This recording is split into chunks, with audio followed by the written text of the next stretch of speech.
El dirigente del Magisterio Urbano de La Paz, Felipe Loza, se ha referido pues respecto a la culminación del primer trimestre de la gestión escolar y ha dicho que el 40% de los estudiantes estarían reprobados.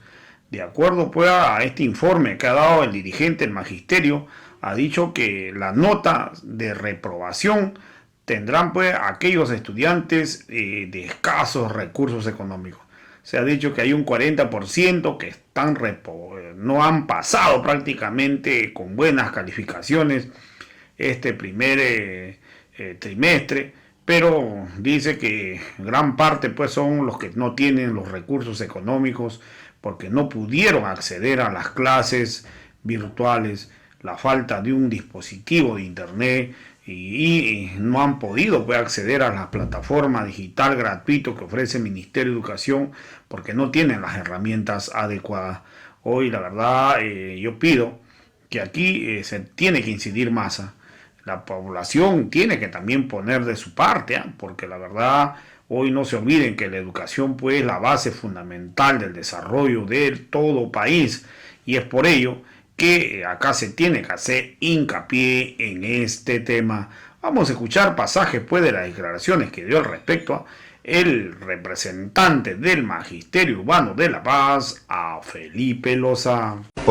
Por ejemplo, se conectaban un 50%. Y luego se ha llegado a un 70% que los estudiantes se conectaban a las clases a distancia. Y con el pasar de las semanas, lamentablemente, han ido mermando y en la actualidad solo el 60% se conectan a las clases a distancia. Los padres de familia nos indican, profe, mi hijo no va a poder pasar clases ya de forma virtual porque ya no tengo plata, ya no tengo recursos económicos para la compra del paquete de Mega. Nosotros por esa razón reprochamos y emplazamos al gobierno central, que son los únicos culpables de que en este primer trimestre vamos a tener estudiantes con nota de reprobación. En su caso, por ejemplo, ¿cuántos alumnos no están asistiendo a sus clases? Por ejemplo, quien habla, yo soy profesor de matemáticas, ya un 40% de los estudiantes no están pasando clases. Y es más, los maestros nos hemos estado dando modos para llegar a los estudiantes, es decir, llevando fotocopias, algunas cartillas, etcétera, gastando de nuestros bolsillos, dejando al portero de la unidad educativa y así el padre de familia puede ir a recoger. Pero no vamos a poder o no hemos podido abastecer esto por bastante tiempo, sino que también hay que tomar en cuenta que los maestros también tenemos gastos, también tenemos una familia que mantener.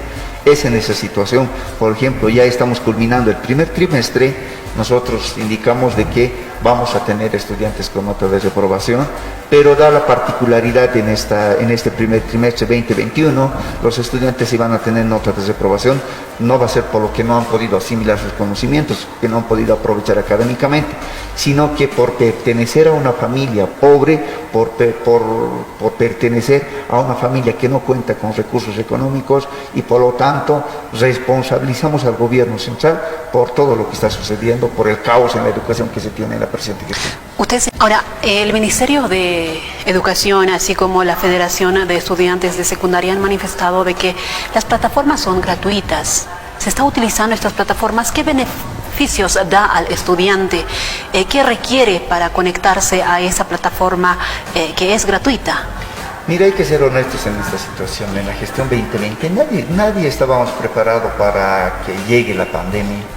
Y los maestros, sobre todo, de alguna manera sabíamos el uso de estas plataformas, sí lo sabíamos, pero no a su profundidad. Pero en la gestión 2020 los maestros nos hemos capacitado, maestros, padres de familia y estudiantes, nos hemos ido capacitando en el uso del Zoom, del Classroom, del Meet, etc. ¿Ya? Ahora el gobierno central con volapié nos pretende imponer que todos tenemos que usar lo que es plataforma del Ministerio de Educación, que es Edmodo, ¿no? Pero nosotros creemos que hay un negociado tremendo en el uso de monopolizar solo esta empresa transnacional que es Edmodo. Nosotros decimos de que una de las recomendaciones de la pedagogía es de que el estudiante pueda asimilar sus conocimientos con diferentes metodologías, didácticas, etcétera. Los maestros también así lo usamos. Pero que nos quieran imponer, yo creo que ahí estamos llegando a una instancia cavernaria, fascista del gobierno central. Nosotros creemos que el estudiante tiene que usar, o los maestros tenemos que usar, las herramientas que le sea conveniente. Si le es fácil usar el uso del Zoom, debe usar Zoom, Classroom o el Google Meet también de la misma manera, pero no así imponernos lo que es el Moodle. Es más, esta plataforma es muy precaria, ¿no? Es más, esta plataforma se ha dado vigencia para el uso de educación superior, no para sí educación primaria o inicial. Por esa razón, aquel estudiante que cuenta con una computadora, tal vez le va a ser provechoso el uso de esta plataforma. Pero si el estudiante solo cuenta con el celular que baja gama o media gama, lamentablemente el estudiante está perdido, no va a poder usar el módulo. Por esa razón nosotros creemos que el gobierno central tiene que otorgar internet gratuito a todos los estudiantes, y así el estudiante o la unidad educativa vea por conveniente qué plataforma usar, de acuerdo a sus necesidades, de acuerdo a sus particularidades, pero no así imponernos con esta plataforma. Es más, nosotros, el Magisterio Paceño Nacional, en diferentes eventos, congresos departamentales, congresos nacionales, hemos rechazado lo que es la 070. Y en esta plataforma Moodle nos están imponiendo de la misma manera el uso, o es decir, la aplicación de la ley 070, que lamentablemente es retrógrada y pachamamista. Ahora, el tema de los dispositivos, por ejemplo, con los que tiene que contar el estudiante. Recientemente el gobierno nacional ha señalado de que van a distribuir algunos dispositivos, celulares, tablets y computadoras CUA. Seguramente ya va a llegar para el próximo trimestre, pero sin embargo, ¿cómo identificar a aquellas familias o aquellos estudiantes de escasos recursos? Si llega a su establecimiento, por ejemplo, ¿cómo lo va a identificar? ¿Cómo va a dar esos dispositivos? ¿A qué estudiantes va a facilitar? Mire de que el actual gobierno, es decir, las autoridades que mencionan tal situación desde el Ministerio de Educación, simplemente usan o hacen demagogia, son imposturas. Porque ya con anterioridad, con 2 meses atrás, si no me equivoco, nos dijeron de que los maestros tenemos que identificar a 2 estudiantes por unidad educativa, que no cuentan con estas herramientas tecnológicas, ¿no? Un varón y una señorita estudiante. Pero no solo es pues 2 en las diferentes unidades educativas, estamos indicando casi el 60% de los estudiantes que tienen estas necesidades. De alguna manera, con el esfuerzo del padre de familia, hasta un 50% pueden hacerlo o lo están haciendo. Pero el resto, ¿qué? No solo es 2 estudiantes. Por esa razón nosotros creemos que la impostura, la demagogia del gobierno, del Ministerio de Educación, está vigente, cada día lo practican. Por esa razón nosotros vemos, los maestros vemos en carne propia, día a día, de que no solo son 2 estudiantes el cual necesita esta herramienta tecnológica, sino, reitero, es el 60% de los estudiantes que necesitan. ¿Y qué de los demás? ¿Qué les vamos a decir a los estudiantes? ¿Tú no has sido tomado en cuenta? ¿Y dónde está lo que ellos indican? Todos somos iguales ante la ley. Ellos han creado lo que es la ley de la discriminación. Estamos discriminando a estos estudiantes. Por esa razón nosotros creemos que el gobierno central está improvisando la educación. Ahora, otro tema preocupante es, como usted decía, estamos en la tercera ola de la pandemia de COVID-19, de repente está golpeando con más fuerza a nuestro país.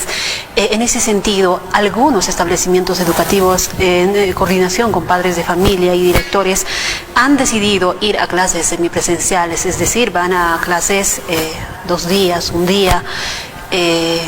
En ese sentido también se ha hablado de que algunos maestros se han contagiado, algunos estudiantes se han contagiado. ¿Hay datos a nivel departamental de cuántos maestros se han contagiado con COVID-19 en estos últimos meses? Mire, de que a inicio de gestión, por el mes de febrero, todos los maestros se han organizado de forma virtual, cómo iban a pasar clases. Y ahí hemos hecho un diagnóstico también de los estudiantes y estábamos en las posibilidades de pasar clases a distancia o semipresencial o presencial, porque hay esas 3 modalidades que ha dictado el gobierno central, es decir, el Ministerio de Educación. Pero hemos visto de que, y los padres de familia también ven que en algunas zonas no llega el internet como corresponde, ni la señal telefónica llega como corresponde. Por esa razón... En área urbana. En área urbana. Y en las provincias es peor todavía. ¿no es cierto? Por esa razón los padres de familia en su desesperación a gritos han pedido, por ejemplo, porque no hay internet en su zona, no cuentan con recursos económicos, por ejemplo, del distrito 8 de aquí de la Ciudad del Alto, han pedido y otros distritos más, que los maestros pasemos clases de forma semipresencial, ¿no? En su desesperación, porque su hijo no puede acceder a la educación. Nosotros dijimos, magnífico, vamos a ir a las unidades educativas, pero para ello el gobierno central tenía que otorgar, o tiene que otorgar todas las medidas de bioseguridad. Han improvisado, los padres de familia con tanto esfuerzo han hecho una cotita colectiva ya para comprar tal vez alcohol en gel, algunos barbijos, etcétera. Pero eso se ha acabado ya, ¿no? Y por esa razón hay maestros que se han contagiado con el COVID. En estos últimos meses nomás, o en los 2 últimos meses, una veintena de maestros han fallecido por el COVID-19. Y tenemos un centena de maestros ya que están contagiados con el COVID. ¿Y quién asume esta responsabilidad? Nadie, absolutamente nadie quiere asumir esta responsabilidad. Por eso nosotros como Federación Paceña hemos enviado una nota al director departamental de que todas aquellas unidades educativas que están pasando clases de forma semipresencial tienen que pasar a clases de forma a distancia, porque no podemos ya sacrificar la vida de los maestros, ¿no? Pero hasta la fecha no tenemos ninguna respuesta. Por esa razón, en los próximos días estamos pidiendo a los representantes de las diferentes unidades educativas de que tienen que reportar qué autoridad, qué distrital, qué director ya está imponiéndoles que vayan a las unidades educativas y agarrar al asesor jurídico y hacerles un proceso penal por atentado a la vida de los maestros y también como de los estudiantes.